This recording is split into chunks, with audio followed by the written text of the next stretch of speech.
mean this is going to come out snarky, and I don't mean it as such, but playing devil's advocate, because I know you have an answer. How do you impact all those student lives with furniture?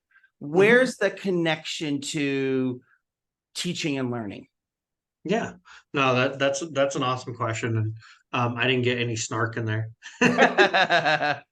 So I mean, I'll take from teaching aspect, just giving the teachers the space they deserve to teach how they want, um, and to create a vision or to have a district create a vision for their students and their curriculum, and then the teacher saying, okay, I now have the necessary tools to complete that mission, um, is the impact that I feel like we're doing with it. With students, it's, I'll give you, students in a low income neighborhood, for example, knowing that they're going to come to school and they don't have to worry about having nice stuff that's clean, that's not going to break. It's the last thing they need to worry about. They Mm, have a safe space that's in there. And then the way we impact it too is that we don't we don't sell to the average. We don't create classrooms to the average. I want to create spaces that meet every learner's needs. And John, if I was to ask you how do you learn, I 90% sure it's gonna be different than I do. mhm. And so when I create these spaces and I talk to the admin about it or the architects or who's ever doing the design and the decision making for it, it's okay, this zone is for your individual groups right here. This is where you can utilize if let's say it's a math test, you can break everybody apart and do a state standardized math test.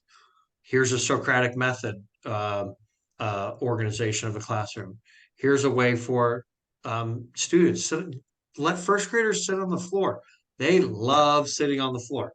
I don't because I'm a giant person, but little people like to sit on the floor. They love it, love it, love it. And we create something called student choice, and having students come in and John, you may sit in this desk Monday, but you may not sit there Tuesday.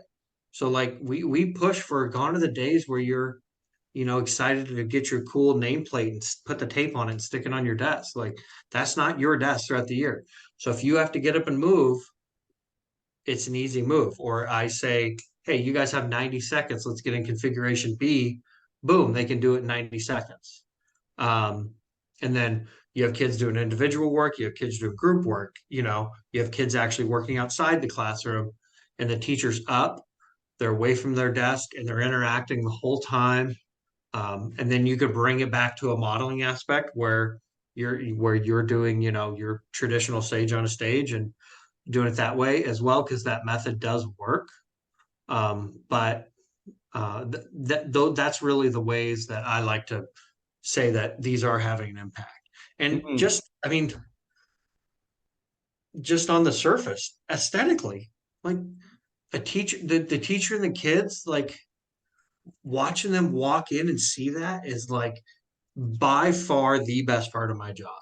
By far is going to a ribbon cutting and seeing them see their furniture and they're like, oh my gosh, I didn't even know this stuff existed.